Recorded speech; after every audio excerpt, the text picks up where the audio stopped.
आप सभी बहन भाइयों, दोस्तों, माताओं और बच्चों सबको माता रानी का आशीर्वाद मिलता रहे, इसी के साथ सबको मेरा नमस्कार।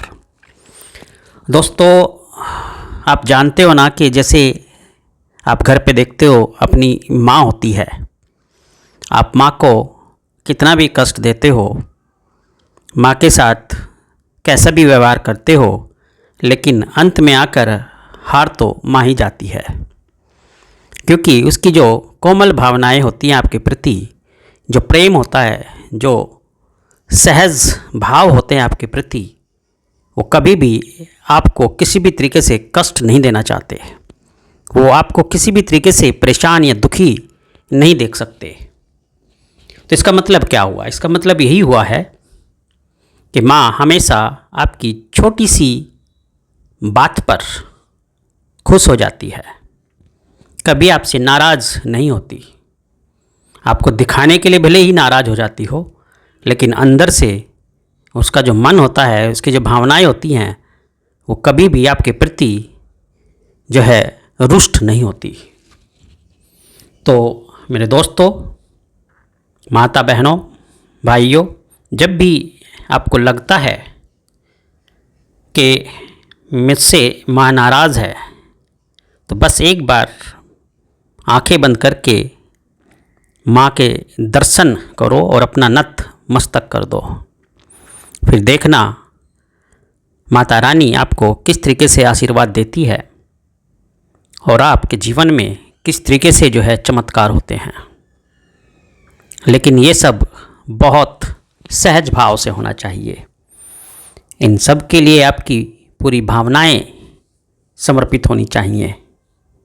ऐसा करते हुए मन में किसी के प्रति कोई मैल, कोई द्वेष नहीं होना चाहिए। किसी के प्रति कोई नफरत नहीं होनी चाहिए। आपका मन एकदम निर्मल, एकदम स्वच्छ गंगा जल की तरह होना चाहिए।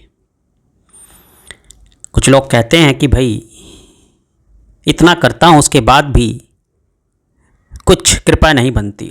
तो ऐसा नहीं है। कुछ न कुछ तो कहीं न कहीं तो आपके मन में कुछ ऐसा गलत भाव होता होगा जो आपको पूर्ण भरोसा करने पर रोकता है।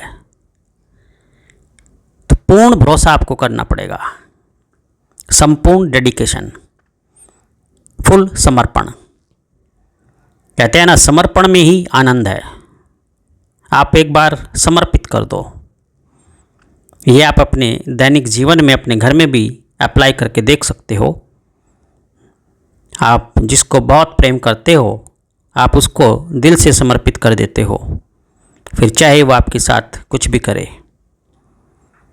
तो आप देखते हो कि वो व्यक्ति आपसे अथाह प्रेम करने लगता है। बस सेम सिचुएशन यहाँ भी है। रामकृष्ण परमहंस माँ काली के दरबार में इसी तरीके से रहते थे, इसी तरीके से व्यवहार करते थे जैसे एक छोटा बच्चा अपनी माँ के साथ करता हो, और अपनी मन की व्यथा बताते बताते माँ काली के सामने रोने भी लगते थे। क्योंकि आप जानते हो कि माँ अपने बच्चों के आंसू नहीं देख पाती, चाहे वो कुछ भी करे, लेकिन वो उसके आंसू नहीं देख सकती। बस सेम कॉन्सेप्ट रामकृष्ण परमहंस अपनाया करते थे और माँ काली के बहुत बड़े भक्त रहे। माँ का हम पे, उस पे आशीर्वाद बना रहा। तो ऐसा नहीं है कि अगर हम सच्ची श्रद्धा और सच्चे प्रेम के साथ माँ के दरबार में जाएं, माँ के चरणों में शीश झुकाएं और वहाँ हमारी मुराद पूरी ना हो, ऐसा तो बिल्कुल भी नहीं है। आप कभी करके तो देखो।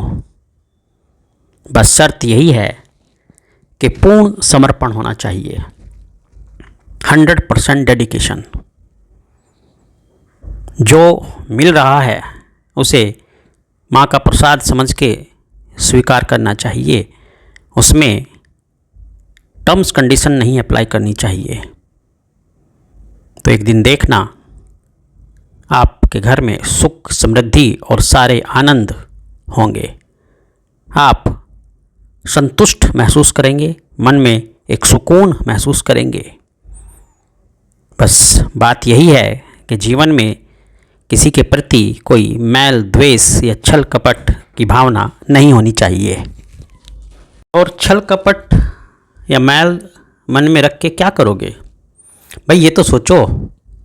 आपको जाना तो खाली हाथ ही है ना, तो फिर किसके लिए जोड़ना। अगर आप सोचते हो कि आप अपने बच्चों के लिए जोड़ कर रख के जाओगे, तो बेहतर होगा कि अपने बच्चों को इस लायक बनाओ कि उन्हें आपके इस जुड़े हुए धन की ज़रूरत ही ना हो। और अगर आपका बच्चा नालायक है, इस काबिल नहीं है कि वो कुछ कर सके, तो उसके लिए आप जोड़ के भी क्या करोगे, वो फिर भी उसको खराबी कर देगा। तो बेहतर है जितना मिले उसमें खुश रहो, संतुष्ट रहो और बिना किसी नफ़रत के, बिना किसी ईर्ष्या के सबसे प्रेम और मोहब्बत करो। बस यही तो माता रानी चाहती है। तो मेरे दोस्तों, कभी भी जब मन दुखी हो तो एक बार ज़रूर माता रानी के चरणों में अपना सर झुकाना, आपका हर कष्ट दूर हो जाएगा। एक बार करके देखना और फिर बताना। तो चलिए, इसी के साथ माँ वैष्णो देवी, माँ अम्बे देवी, माँ गौरी आपके घर को धन धान्य से परिपूर्ण करे, आपको हर तरीके का आनंद दे, सुख दे, समृद्धि दे। जोर से बोलो, जय माता दी, जय माता दी, जय माता दी।